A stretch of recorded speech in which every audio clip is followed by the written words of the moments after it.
Está começando mais um Wakani, o podcast que tem muito a dizer. Eu sou Verde Vilela e estou aqui com Laís Ecaia. Oi, gente, tudo bem com vocês? Carol Reis. Oi, galera. Jorge Guerra. Olá a todos, todas e todes. E Lino Gabriel. E aí, pessoal? Bom, gente, o tema de hoje vem muito de frente com uma reflexão da minha vida, questionamento do qual ainda não tenho respostas e certezas. E é exatamente por isso que trago ele hoje, porque preciso discutir com outras pessoas e como esse é o podcast que tem muito a dizer, trago ele aqui. Bom, o bafo é que eu sou vegetariana desde 2007. E meu discurso, embora seja também sobre saúde e questões ambientais, esse nunca foi meu verdadeiro foco, minha causa. Ia dizer minha causa real, mas todas essas são. Então digo minha causa maior. Minha causa maior sempre foi os maus tratos a animais, o que sempre coube muito bem, porque eu tenho uma relação bastante peculiar com os animais desde muito pequena. Porém, de um tempo para cá, tenho trazido os novos questionamentos, problematizando o que há 15 anos já era assunto encerrado para mim. Mas acontece que há 15 anos atrás eu não tinha consciência racial. Hoje me questiono que muitos vegetarianos falam sobre uma causa animal, mas são racistas.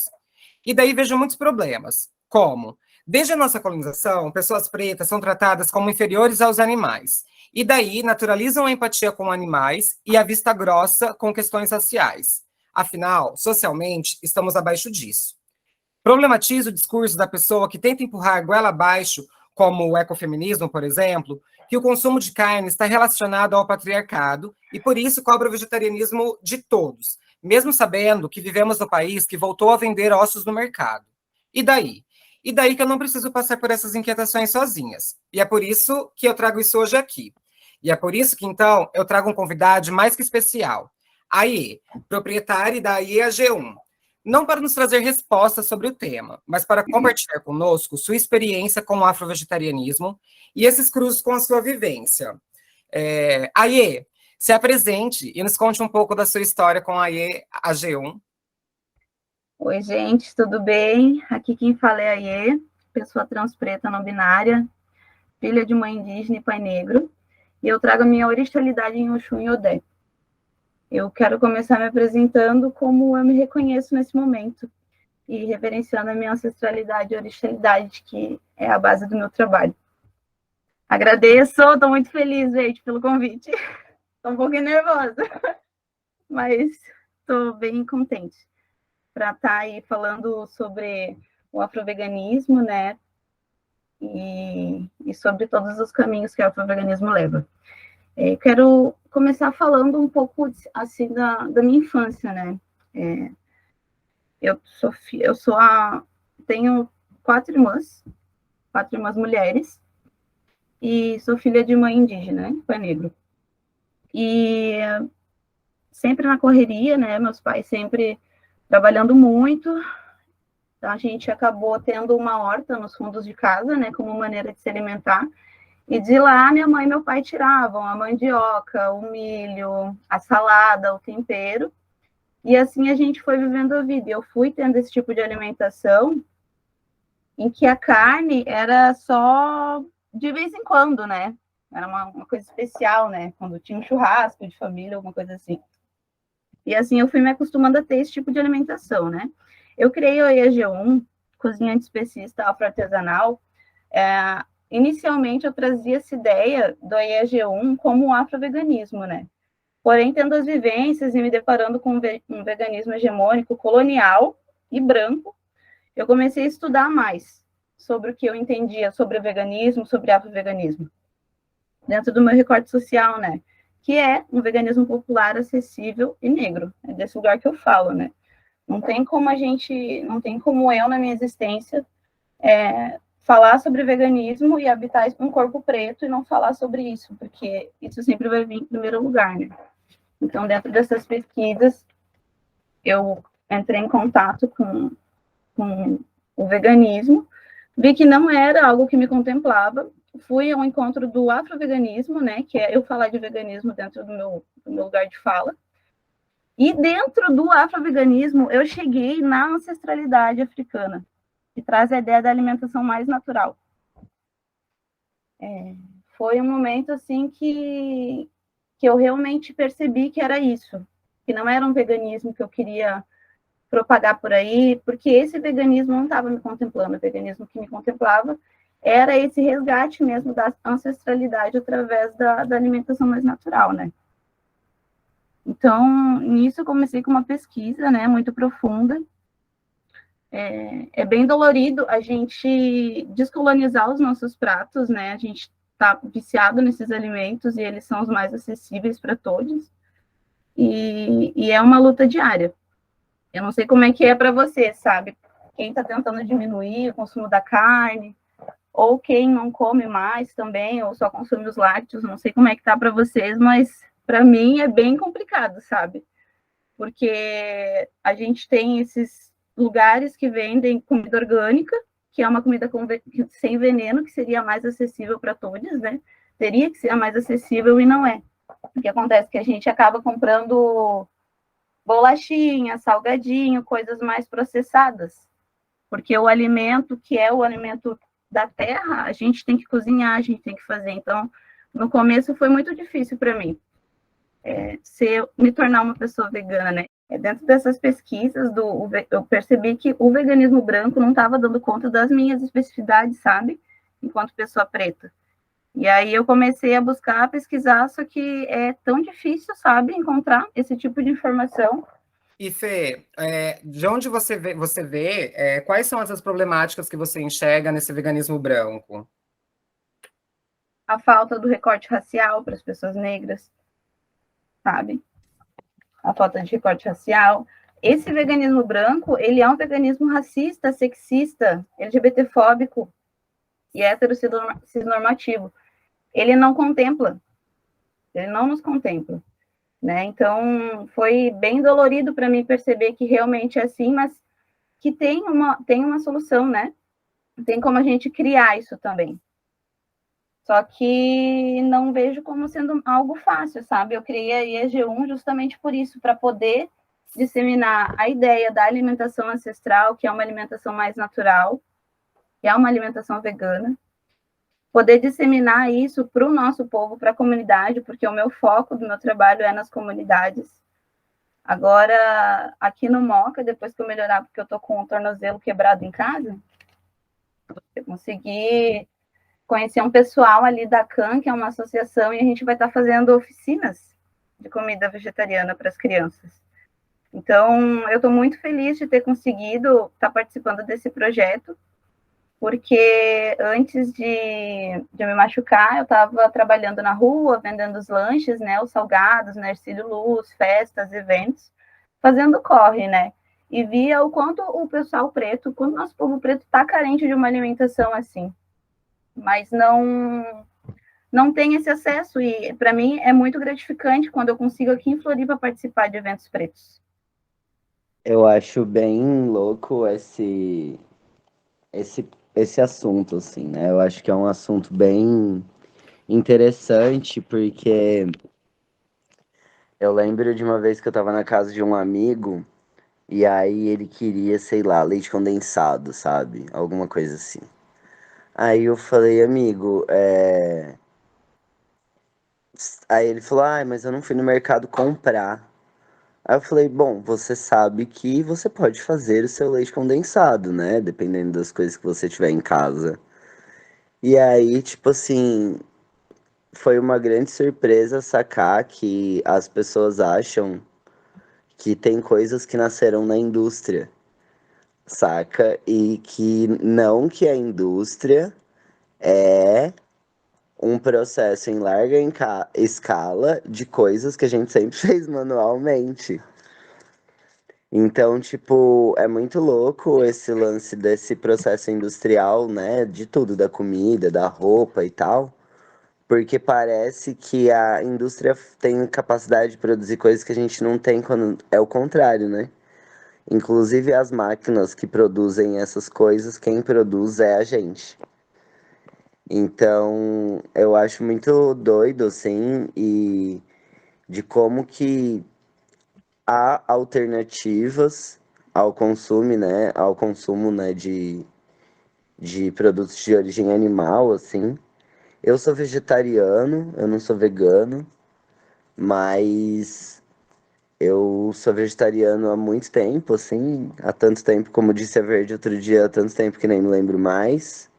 Eu saí da casa dos meus pais e já era vegetariano, né? Então eu nunca fiz carne, assim, eu não sei como funciona mexer com carne. Mas também tem isso que eu acho que Fê traz, assim, das diferenças de localização, né? Então, tipo, eu tenho uma tia que mora numa chacrinha, o sonho dela sempre foi morar numa chacrinha e ter as galinhas dela, e eventualmente ela vai lá e faz uma galinhada para a família, do que essas pessoas que, de novo, acham que o bicho nasceu esquartejado na prateleira do supermercado, né? Sim. E eu acho que isso né, que também é um pouco do que a Verde traz na introdução que ela faz pra gente, desse feminismo branco que fica feliz porque diminui o consumo de carne, quando na verdade não aumenta uma consciência sobre o especismo, né, e sobre o racismo.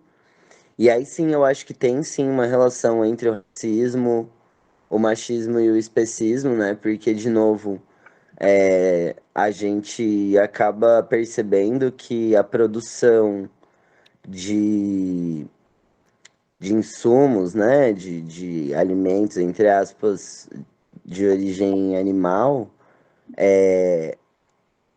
eu vou chamar de fêmeas, assim, enfim, mas coloca as fêmeas sempre nesse lugar de produção do leite, de produção dos ovos, do estupro, né, nessas relações de inseminação artificial, e justamente isso, né, de colocar as pessoas pretas no lugar de bichos, assim, e retirar, não diria a humanidade dos bichos, mas tirar essa potência de vida e de existência, né, que os animais têm e de liberdade, né, assim, de cerceamento. Então, de novo, já foi legalizado a escravidão, né? Então é legalizado a escravidão dos animais, mas eu acho que a gente tem que localizar muito bem sobre o que a gente está falando, né? Sobre quem a gente está falando. Conheci muita gente também que viveu de xepa, que precisa pegar comida no lixo e se tiver um hambúrguer no lixo, é o que a pessoa vai comer, sabe? Sim. Então, localizar, né, esses vegetarianismos, assim, é bem importante. Pegando já gancho aqui, Colina, sobre essa questão de localizar o vegetarianismo, eu enxergo que esse vegetarianismo branco, ele também é muito pautado numa cobrança. Parece que é uma religião, parece que você não pode retroceder, você não pode abrir mão do vegetarianismo nunca. Quanto, na verdade, muitas pessoas não têm essa possibilidade. E mesmo que tenha, essa pessoa sentir vontade, que problema tem ela ir lá e comer, sabe? Isso Sim. nunca aconteceu comigo, exatamente acho, por conta do que eu falei, da minha relação, né, com o vegetarianismo, de onde ela parte. Mas desde que eu comecei, parei de comer carne, eu nunca senti vontade. Mas eu sempre falo, se um dia eu sentir vontade de comer, eu vou comer, sabe? E aí eu não acho que eu vou ser menos vegetariana por conta disso. E aí, Lina falando sobre isso, sobre essa questão de não ter, né, e aí acabar retrocedendo, tem uma história de uma das nossas irmãs mesmo, a Dig, fica aqui minhas saudações para ela também, que ela era vegetariana, e aí ela teve uma oportunidade de fazer um intercâmbio em Londres, só que chegando lá a realidade dela era outra, ela precisou começar a se alimentar do lixo. E daí, quando você se alimenta do lixo, você não pode escolher o que você come, né? Você não consegue escolher o que você come.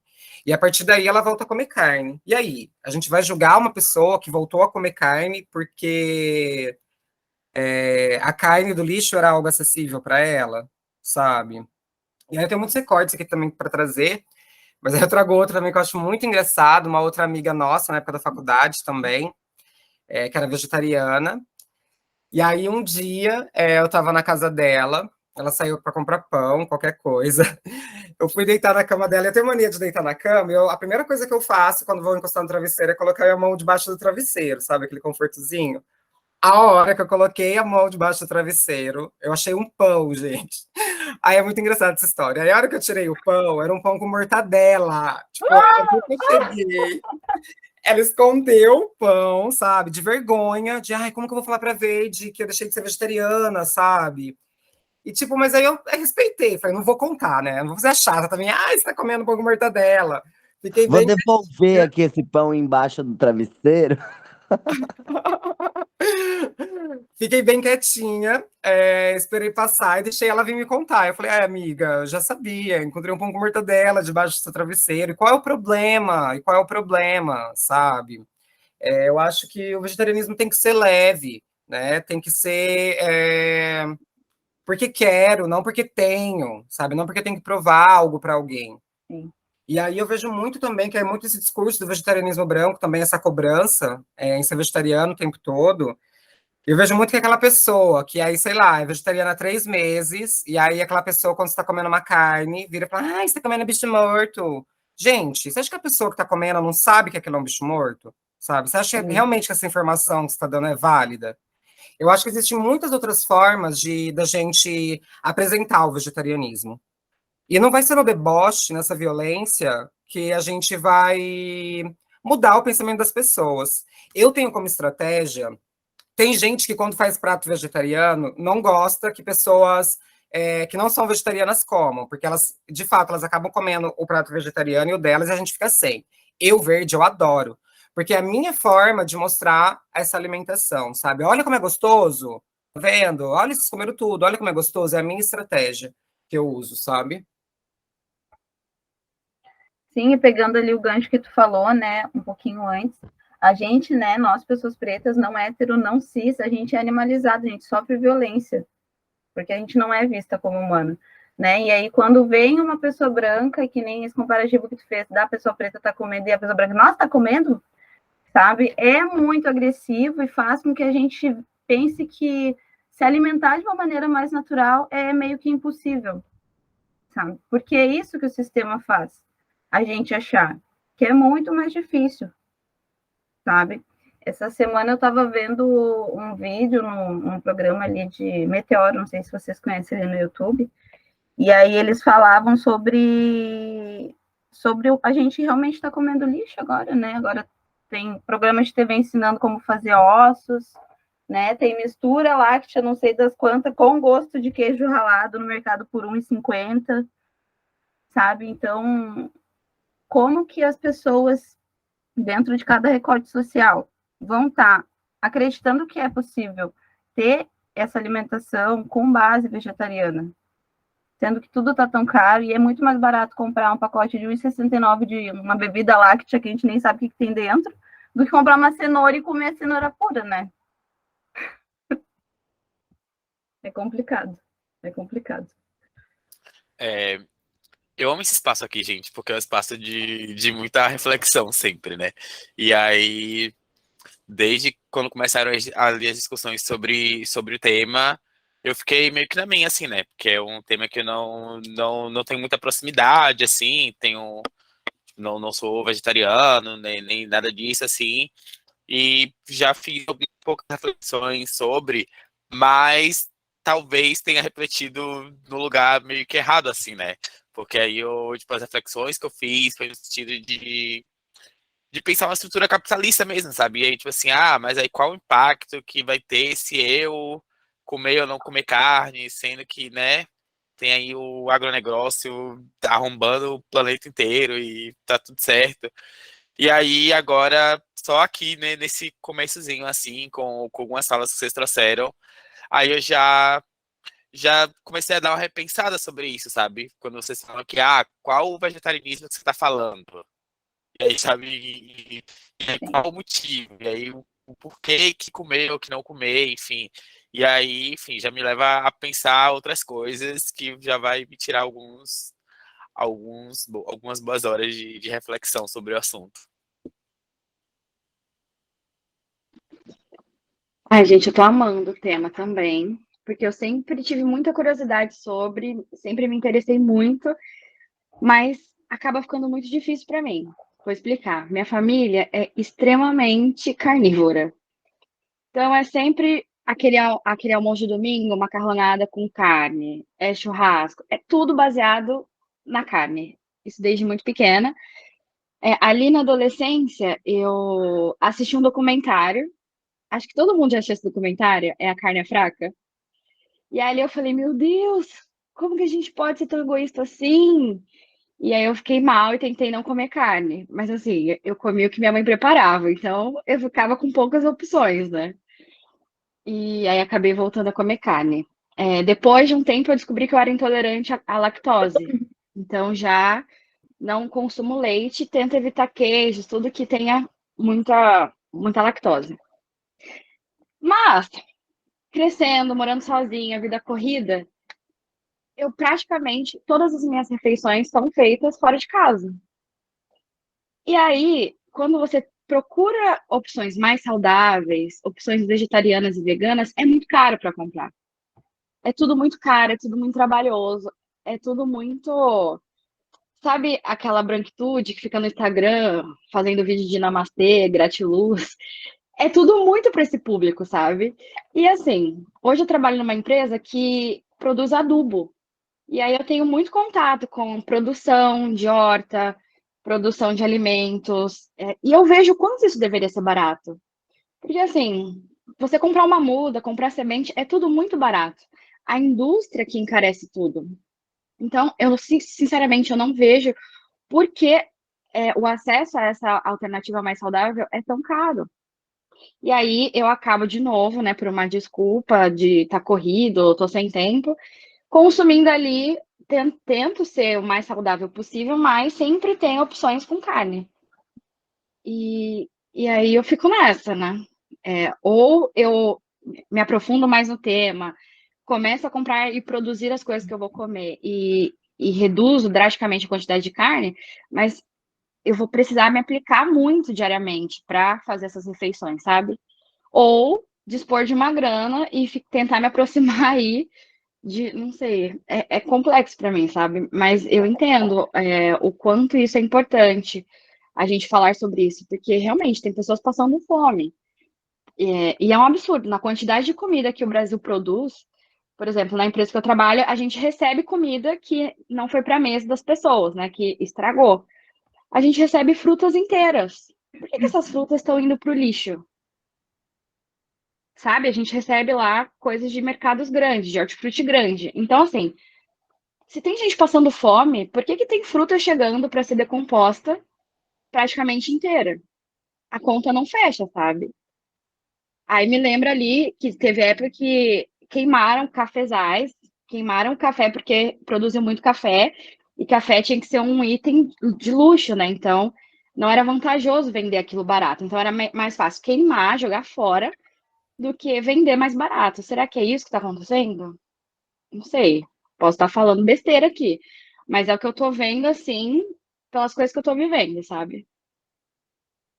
Então, para mim também é um assunto que eu não vivo, né? Não vivencio.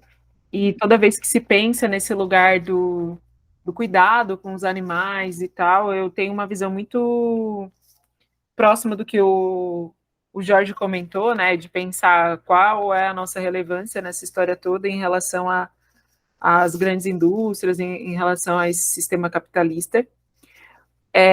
Eu vi o episódio, o vídeo do Meteoro falando justamente, eu não lembro se eu compartilhei no grupo com vocês, não sei se foi com vocês, sobre os alimentos que a gente não estão deixando de existir para encontrar substitutos. Então, assim, esse assunto passa pela qualidade de vida, né? Porque a gente está em um momento que não se tem dinheiro para o básico, né? Então, pense assim, se eu gasto 60, 80 reais a cada 15 dias com frutas e verduras e legumes, que é basicamente o que eu como, assim, na maioria do que eu como, a maioria é fruta, legume, salada, enfim. Para uma pessoa sozinha, imagina que esse mesmo valor é possível comprar um miojo, um empanado, para comer quase que o mês inteiro, né? 2 refeições por dia, porque tu vai pegar um miojão e pouco, tu pega um empanado, às vezes pega uma promoção, é R$ 1, um empanado que tu não sabe o que tem, às vezes com R$ 3 faz uma refeição, e uma refeição entre aspas, né? Porque aí a gente consegue falar sobre o que é esse nutriente, o que as pessoas estão comendo, mas com R$ 3, R$ 6 por dia, vezes 30 dias dá R$ 90, mais ou menos o que eu gasto de 15 em 15 dias, né, para poder comer, né? E aí como que a gente dribla tudo isso, né? Então, quando a Nanda começou a falar sobre esse veganismo branco, né, que ele não olha para as pessoas na sua individualidade, não olha de situação para situação. Aí eu lembrei do filho do Edson Celulari, como é que é o nome dele? O Enzo? É o Enzo, né? O Enzo Celulari, que ele comemorou que o consumo de carne estava caindo, sendo que isso era reflexo da pobreza, não porque as pessoas estavam mais conscientes, mas sim mais pobres. Então, é um assunto que ele passa por muitas coisas e muitas reflexões de sociedade mesmo, né? E sobre qual sociedade a gente quer e qual sociedade a gente precisa também, pensando em planeta, pensando em todo o restante. Então, é muito doido, porque assim, eu sempre falo isso, né? Falar sobre gênero, raça e classe não é um tópico, né? Não lembro quem que fala isso, é uma estrutura estruturante, né? Tipo, é o lance que tá em tudo.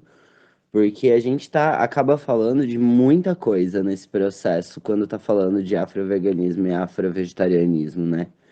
A gente tá falando, como Carol trouxe aqui, né? De tempo de cozinha, tempo de preparo, né? De ter um espaço onde fazer comida, de ter como comprar gás, né? Então, tipo, a gente tá falando de saber fazer essas coisas, porque se a gente pega essas crianças brancas de escola Waldorf, elas estão aprendendo a plantar, cultivar, né? Elas estão tendo acesso à terra, né? Coisa que, enfim, enfim, eu não falo nem por mim, mas a população preta em geral não tem acesso à terra, mora em barranco, né? Em lugar que está caindo. Então, assim, a gente vai falando de todas essas estruturas que vão perpassando a nossa existência e que vão impossibilitando a gente fazer essas coisas. E esse vegetarianismo caro que a Carol traz, não só caro, como ele também, e eu acho que isso que Fê vem trazendo pra gente, ele não é saudável de forma nenhuma, né? Porque assim, quando a gente vai pegar esses hambúrguer, né, dessas empresas aí de fabricação de carne vegetal, né? Essas coisas que parecem carne de verdade. Cara, elas vêm com uma gordura, sabe? Com um bagulho branco, assim, com óleo. Tipo, várias pessoas que eu conheço já me falaram que passam mal com esse tipo de alimentação. Mas, de novo, né? Como que a gente vai conseguir ter acesso a essas produções? E aí eu vou falar de algumas coisas, eu acho que são importantes, assim, porque não só a empresa que Carol tá trabalhando, como vários lugares tem muito desperdício de comida, né? Então, assim, essa comida que está sendo jogada fora, ela precisa ser vista, porque ela é jogada fora de propósito. É para que tenha um controle de preço no mercado. São comidas boas, são coisas boas. Por outro lado, comprar, e eu sei que a Verde faz isso na casa dela, né? De comprar produção de MST, né? De Movimento Sem Terra. O MST tem arroz, tem, enfim, legumes, verduras, tem várias coisas de produção. Acho que vale a pena buscar na sua cidade quem, né, faz essa distribuição. E assim, contando a minha experiência de como eu parei de comer carne, foi, tipo, num Natal. Eu tinha 17 anos, eu tenho 33, façam as contas, porque é isso, eu não sei fazer conta, nem tô preparado para fazer isso aqui agora. Mas eu assisti a Carne é Fraca num Natal, assim. E aí, tipo, Natal em família, tinha aquele monte de bicho de pena, né, que foi assassinado é, na mesa. E aí eu fui lá e botei as carnes no meu prato igual, embora eu tivesse chorado pra caramba assistindo o vídeo. Mas na hora de comer, eu nunca mais consegui comer, sabe? Então, tipo, eu acho que a Verde tem razão nesse lance de como as pessoas têm o direito de voltar a comer, mas eu acho que tem algumas pessoas que não conseguem mesmo. Hoje eu tenho nojo, sei lá, eu tenho uma sensação muito ruim com carne. Não é uma coisa que eu tenho coragem de comer. Tipo, pra mim, comer um bife, comer uma larva é a mesma coisa, sabe? Tipo, isso entrou em mim de uma maneira que eu não tenho muita capacidade de comer carne, assim. E aí, esse lance do Natal me coloca num outro lugar que as pessoas desse vegetarianismo branco vão falar assim: ah, mas as pessoas pretas fazem sacrifício com animais. Ah, mas não sei o quê. O que é o Natal se não o sacrifício de um monte de bicho, um monte de ave, e é porco, e é galinha, e é peru, sabe? Tem outras religiosidades que eu não vou mencionar aqui, porque eu acho que não vem ao caso, que tem toda uma indústria de produção, de fazer os cultos com animais e ainda mandar para a indústria para depois a gente comer, sabe? Então, assim, também é muito racista esse vegetarianismo branco que fala de um determinado lugar de sacrifício quando não vê isso no Natal branquinho, sabe? Cristão.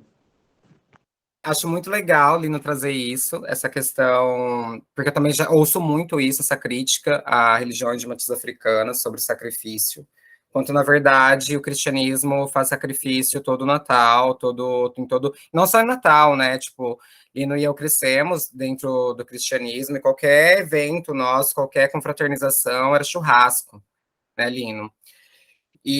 Mas E outra coisa que eu quando queria não é pra trazer. comer as outras coisas, manda matar os peixes. Tipo, ninguém se salva, sabe? Não tem um momentinho assim, não comam bichos. Sempre vai ter um bicho que é aquele momento que é pra você assassinar, naquele momento específico. Mas tem outra coisa aqui que eu queria problematizar também, que tem muito um discurso do ai, mas é vegetariano e aí quer carne vegetal, quer salsicha, quer não sei o que de carne, quer ficar imitando carne, é vegetariano mesmo? Eu acho que a gente precisa problematizar, e precisa lembrar, antes de tudo, que a alimentação também é cultural. E salvo algumas pessoas, a maioria nasceram comendo carne. Então, e exatamente por todos esses rituais que existem, todas as confraternizações, às vezes as pessoas sentem sim necessidade de comer um hambúrguer, de comer um nugget, porque comeu a vida toda, e aí de repente não tem mais essa opção para comer, sabe? E aí cai no que o Lino falou, o como esses alimentos industrializados não são nada saudáveis. Eu acho que o Lino estava falando, várias pessoas falam que passam mal, eu sou uma dessas pessoas. Eu como sim, se eu estou com vontade de comer, eu vou lá e como um nugget desses vegetal, como um hambúrguer vegetal. Sei que vou ficar passando mal uma semana, vou ficar rotando aquilo, aqueles condimentos uma semana, porque eu não estou mais acostumada, né? Quando eu era criança, comia um monte de nuggets e tal, mas a gente estava acostumada. Hoje eu não estou. Então, quando eu como essas coisas, eu passo muito mal.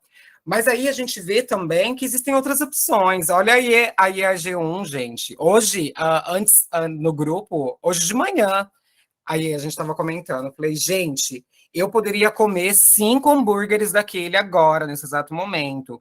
E é um hambúrguer gostoso, leve, com um temperinho na medida, sabe? Não é uma coisa que eu fico rotando uma semana depois, é uma coisa que eu como pedindo que eu quero mais, sabe? Mas aí nem sempre a gente tem acesso a essa culinária mais caseirinha, essa culinária mais amorosa mesmo, eu vou trazer também, né? Com esse cuidado. Sim, gente, ele me deixou morrendo de fome, com vontade de experimentar tudo que tu faz.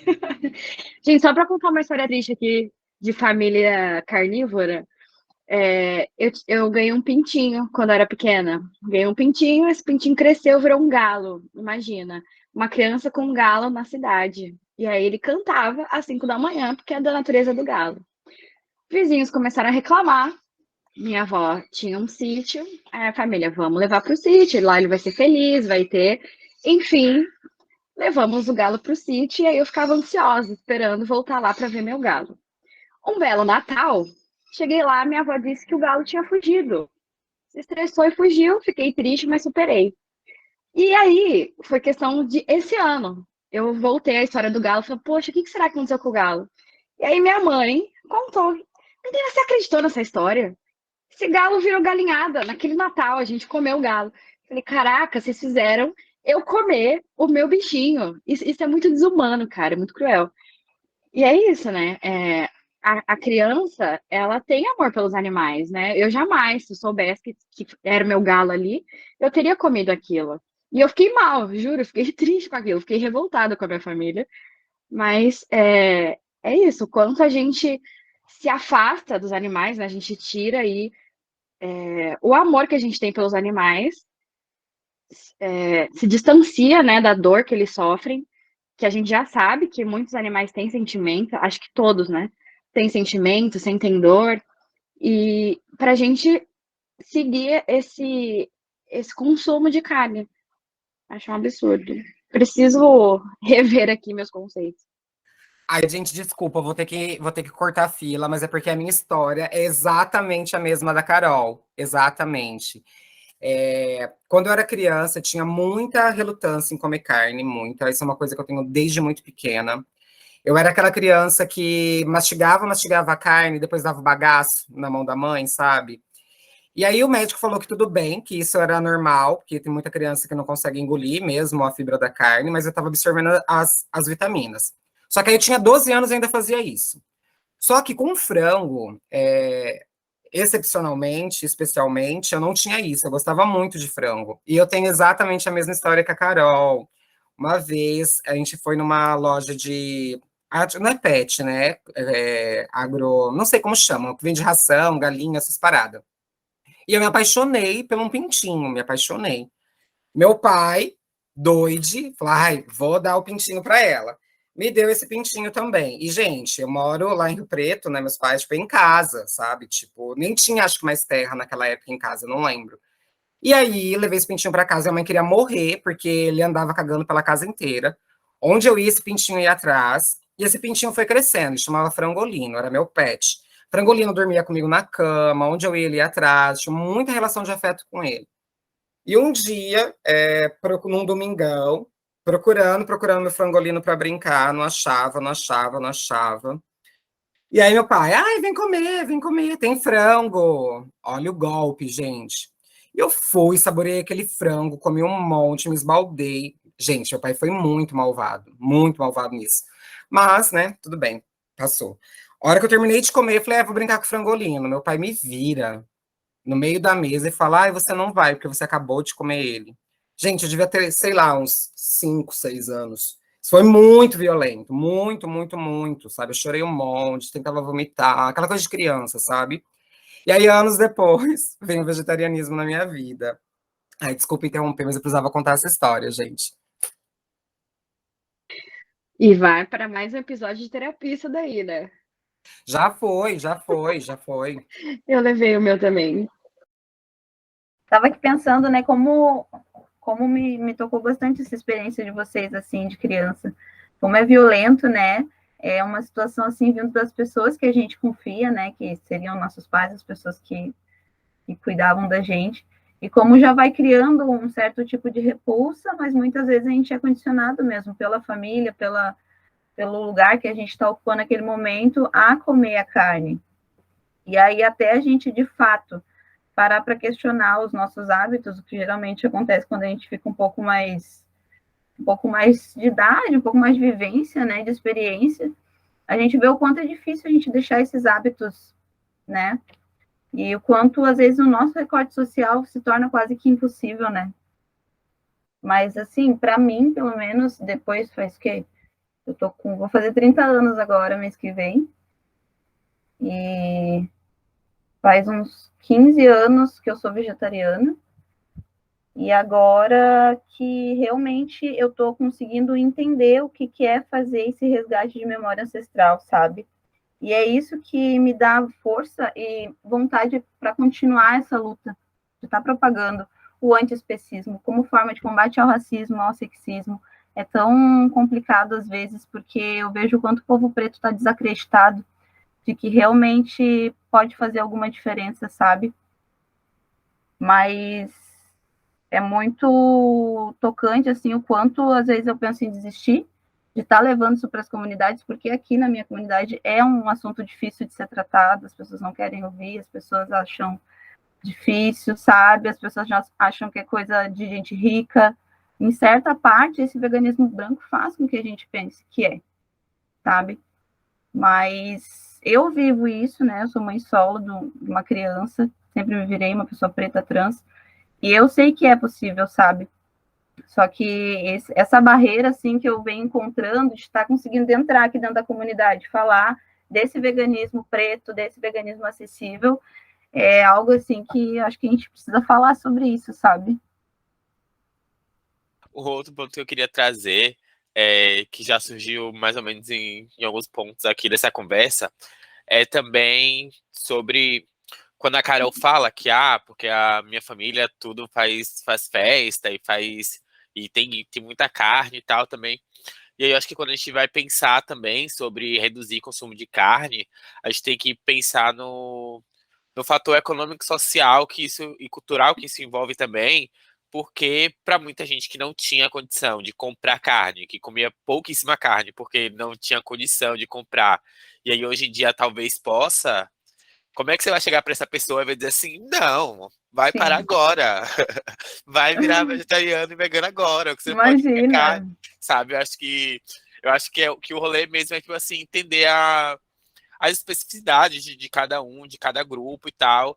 E eu acho que a conversa sobre isso tem que partir de uma abordagem de entender, sabe? Que não é impondo nada. E aí, como a Verde falou, tipo assim, ela não come, mas se ela quiser comer, um dia ela vai lá e vai comer e tudo bem, ela vai ser mais ou menos vegetariana por isso, não vai também acabar o planeta por isso, e nem salvar também se não comer. Eu acho que é pensar qual é o motivo que tá levando você a tomar aquela atitude que é individual, né? E eu acho que é pensar também que eu acho que mais do que vegetarianismo, né, assim, eu acho que aí falou um negócio importante que é o antiespecismo mesmo, né? A gente tomar parte, eu acho que foi o Krenak tava falando isso, né? Que quem fala sobre salvar a natureza ainda não entendeu nada, né? Ou quem acha que a natureza é um bem ou um recurso não entendeu nada, né? A gente é a natureza é a gente.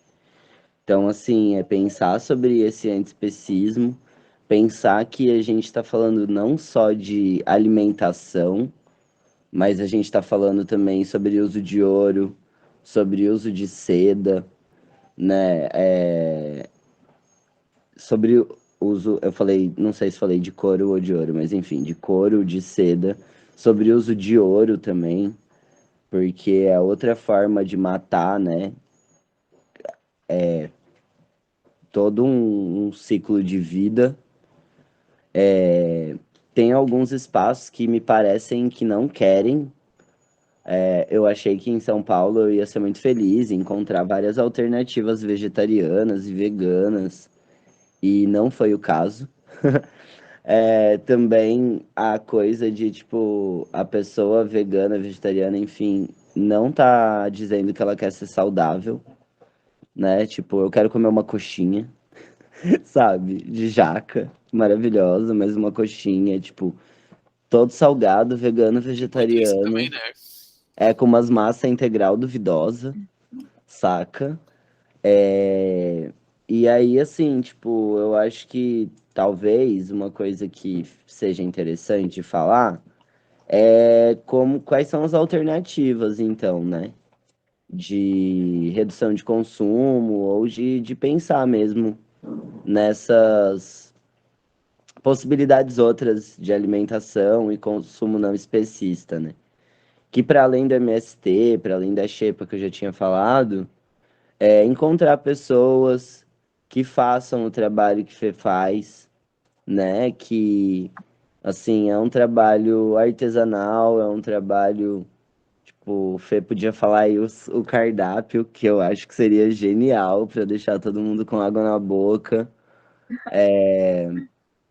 Pensar nas expressões também que a gente usa, sabe? E pensar nessa lógica, assim, de submissão mesmo do outro, né? Até que ponto vale a pena. A alimentação, ela não é só para nutrição do corpo, ela é um momento de prazer. E isso é uma coisa que eu já tinha ouvido desde que eu me tornei vegetariano e que eu acho a mais pura verdade, assim, que a carne por si só ela não é saborosa. Ela depende, né, de uma variedade de temperos, de sal, entre outras coisas, para fazer com que aquilo fique saboroso. Então, vale a experiência de testar esses temperos em outras coisas também, em outros legumes, em outras folhas e tal. Hoje tem muitas páginas na internet que tem receitas simples, receitas rápidas vegetarianas. E sempre batata frita é vegetariana e pipoca também, né, galera? Então é sobre isso.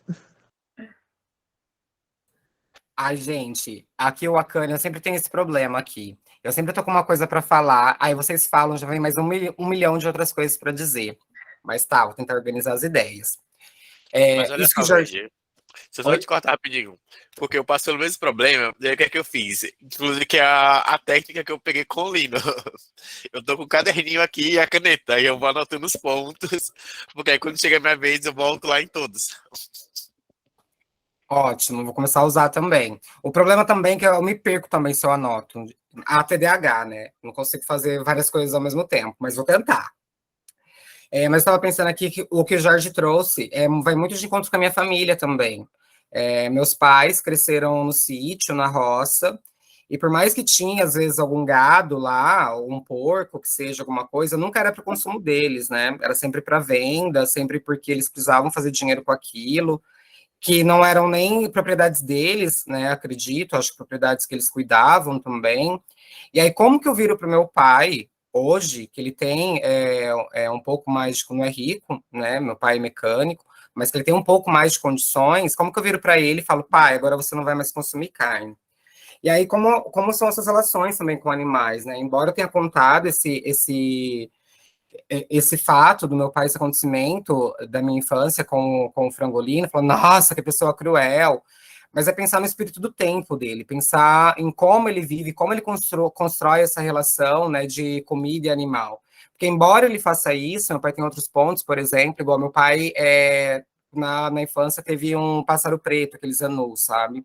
Meu pai nunca cortou asa, sabe? Tipo, esse pássaro crescia livre, né? Esse pássaro vinha até ele, é uma outra relação, uma relação muito mais antiga e ancestral que hoje a gente não vê mais, que hoje não acontece. Então, não é porque meu pai fez isso com o frangolino que ele é uma pessoa que desrespeita os animais, porque olha essa relação, né?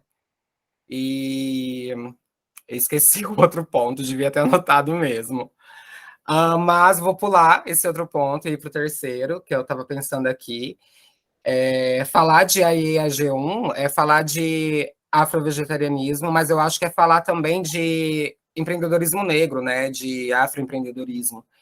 E aí eu vejo que é um movimento muito parecido também com o da Zecaia, que é essa grande rede de aquilombamento que é feita em feiras de movimento negro, em eventos do movimento negro, dessa parceria, dessa união, dessa colaboratividade. E recentemente, né, aí teve um incidente que acabou impossibilitando ele, e eu vi que rolou um movimento de pessoas se dispondo a fazer um negócio acontecer. Acho que você podia compartilhar com a gente um pouquinho disso, ainda mais pensando também nessa dificuldade que você comenta de de mostrar que o afrovegetarianismo é diferente desse vegetarianismo negro e como tem essa relutância, às vezes, da comunidade para compreender isso. Como essa relação sua com o movimento negro, com as feiras, como que a marca se vende assim? E já passa cardápio pra gente. Sim! Ai, com certeza, com certeza. Bom, é muito significativo, assim, a importância que a escola Ubuntu de Florianópolis teve no meu processo, né? Porque antes eu tinha já uma marca de comida, que era Arte e Vida Comida Criativa, que era uma alimentação vegetariana. Simples assim, era mais pela... Eu acredito que eu era até... Eu enxergava mais como uma venda do que como um movimento que eu enxergo hoje, que hoje é um ideal da minha vida, né, poder propagar essa alimentação ancestral, não é mais só sobre vegetarianismo. E nesse meio tempo, assim, eu entrei para a escola Ubuntu, e ali eu realmente mergulhei a fundo, né, na afrofilosofia, né, no que fizeram de nós, o que restou, o que a gente pode vir a ser, né, as grandes perguntas que o tio Jairo Pereira de Jesus, que é o Saguian Colofã, lá da Escola Ubuntu da Bahia, né, um grande mestre para nós, ele sempre traz essas perguntas, e a partir de eu estar nesses estudos lá na Escola Ubuntu, com a Eli, o IQED, todo o pessoal, que realmente desabrochou, né, a IE G1, que a IE é a terra na cosmologia urbana, é alta sacralidade, e a G1 é o ato de comer em comunidade. E lá na Escola Ubuntu mesmo, eu já entrei nesse movimento de estar cozinhando para a comunidade, sabe?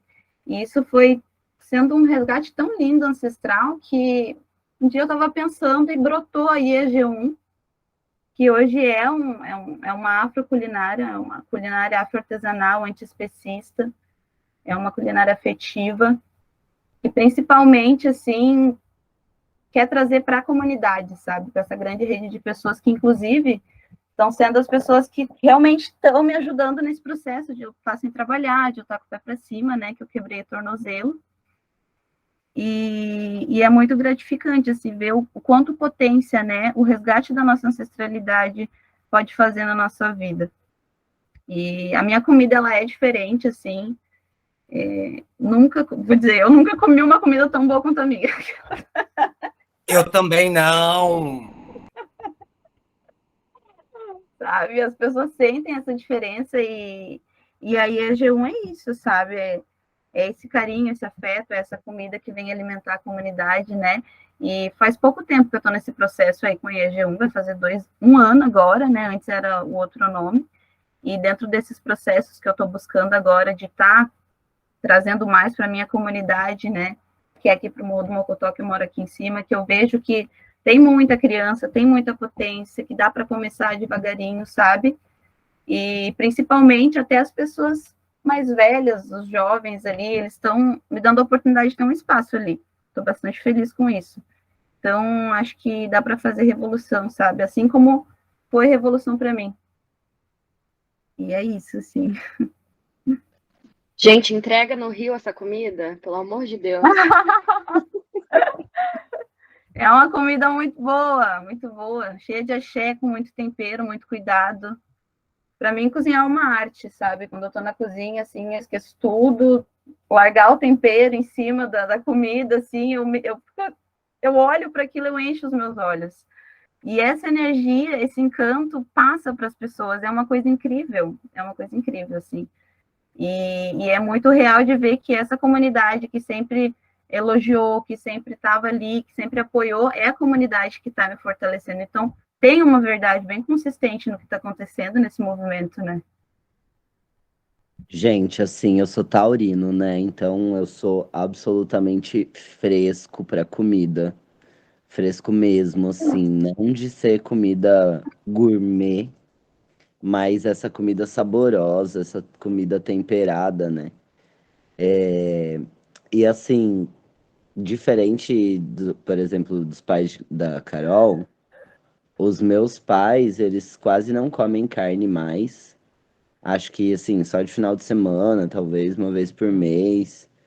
E a minha mãe, ela mudou o cardápio por mim, sabe? Porque assim, eu realmente não comia, eu como a verde também nunca consegui engolir carne, no sentido literal. Não, eu mastigava também, mas não conseguia, né, passar da garganta, assim. E aí a minha mãe tinha muita preocupação comigo, tal. Teve uma vez que ela me levou num médico, que é um médico de sangue, que eu não lembro mais como que chama. E ela tinha certeza que eu ia estar com anemia, né? Porque também tem essa lenda das pessoas que ficam com anemia quando não comem carne, né? Sendo que tem outras coisas que tem muito mais proteína, por exemplo, do que carne, enfim. Mas chegando lá, ela que tava com anemia, né? Não eu. Então a gente acabou mudando muito o cardápio em casa, assim. E o cardápio vegetariano, e esse médico, por algum acaso, ele era vegano. Então ele apontou assim um cardápio muito rico, tanto em proteína quanto em ferro, tal, e que era um cardápio completamente vegano. A minha sogra, minha namorada também se tornou vegetariana e eu acho que todas as minhas namoradas se tornaram vegetarianas e eu nunca falei nada para que alguma dessas pessoas se tornassem vegetarianas, mas enfim, como a minha namorada mudou os hábitos dela, minha sogra acabou mudando os hábitos dela e ela come muito menos carne, embora ela continue comendo peixe. Mas, de novo, ela compra peixe de um pescador pequeno, né? Que o cara vai lá e pesca, diferente dessas companhias que fazem pesca de arrasto e que mata tudo quanto é tipo de vida que tem no mar. Então, assim, se relacionem com afro-vegetarianos e afro-veganes, e pessoas anti-especistas que mais do que fiquem cobrando que as pessoas se tornem isso ou aquilo, tenham práticas, né? Como a Verde falou antes, eu não. Eu prefiro que as pessoas não comam o meu salgadinho, porque problema delas. Se elas não são vegetarianas, se elas fossem, elas estariam na lista do meu salgadinho. Mas elas não são. Mas, enfim, roubem o salgadinho vegetariano de vez em quando, só não come tudo. Mas eu acho que é muito essa prática do comer, do se permitir comer, né? Porque muitas vezes a gente vai com essa coisa também, não gosto, não quero nem tentar. E vale a pena tentar, porque a comida vegana e vegetariana é muito boa. Gente, por isso que eu adoro o Akane, porque cada um tem uma opinião mesmo, e a gente se confronta mesmo, né? Sabia que o Olino ia falar isso. Mas puxando um gancho também da fala do Gente, Lino. eu sou taurino, tira a mão da minha comida, sabe? Ai, sim! Essa parada da anemia, né? Eu também fui uma criança anêmica, era muito medo da minha mãe. E o Lino, ele não mencionou aqui, mas quando a gente era adolescente, ela ia muito internado, ele tinha muito problema de estômago, e isso só mudou depois que ele se tornou vegetariano. E eu também, todo mundo fala desse negócio de ferro, de anemia, não sei o quê, mas toda vez que eu faço check-up, a última vez mesmo que eu fiz, o meu médico me perguntou se eu era atleta, sabe, a hora que eu fiz o check-up. Eu falei, o único exercício que eu faço é subir o morro. E tenho certeza que muito tem a ver com esse vegetarianismo. E o Lino trouxe uma coisa que eu acho muito importante a gente pontuar também, sobre, que é sempre o discurso de, esse vegetariano, você come o quê?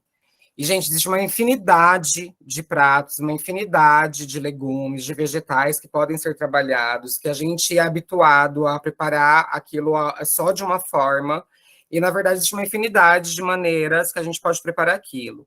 Né? Eu sou vegetariana desde os 17 anos, e cada dia, cada ano, eu descubro novos pratos, novas formas de produzir outros alimentos. A última vez que eu fui na casa de Aie, ele me serviu um bolo de beterraba, que eu nunca tinha comido na minha vida. Eu falei, oi, como assim dá para fazer bolo com beterraba? Né? Então, eu acho também, já para a gente começar a finalizar, porque também já estendemos bastante. Queria pedir para a Iê contar um pouco do menu que hoje ele realiza, os pratos dele, divulgar as redes sociais dele e os lugares que a gente encontra a culinária dele aqui em Florianópolis. Bom, geralmente a gente está sempre ali na Feira Afro, né, ali no centro, toda terça-feira. Eu não sei agora se mudou para segunda-feira, mas era terça, né? Agora, como eu tô meio por fora, assim, eu não sei direito o dia, mas é segunda ou terça-feira. E geralmente, quando tem algum evento no centro, né, a gente também tá pelo centro, sempre vendendo, mangueando, né? E faço marmitinhas também, salgadinho de festa, de vários sabores deliciosos, carne louca de banana, palmito cremoso, creme de milho, cheddar vegano, tudo de base 100% vegetal. É delicioso e maravilhoso. E agora, né, depois que eu melhorar, eu vou fazer agora, também já vou dizer para me adicionarem na rede social, porque vai rolar um sorteio. Eu vou fazer 7 marmitinhas e vou sortear no Instagram, para agradecer todo o apoio que eu tô tendo aí do pessoal. E é isso, assim, sabe? Tô bem feliz, assim, de estar participando, de estar podendo falar sobre isso com vocês, pessoas que eu gosto, que eu confio. E é isso, estamos juntos, sempre.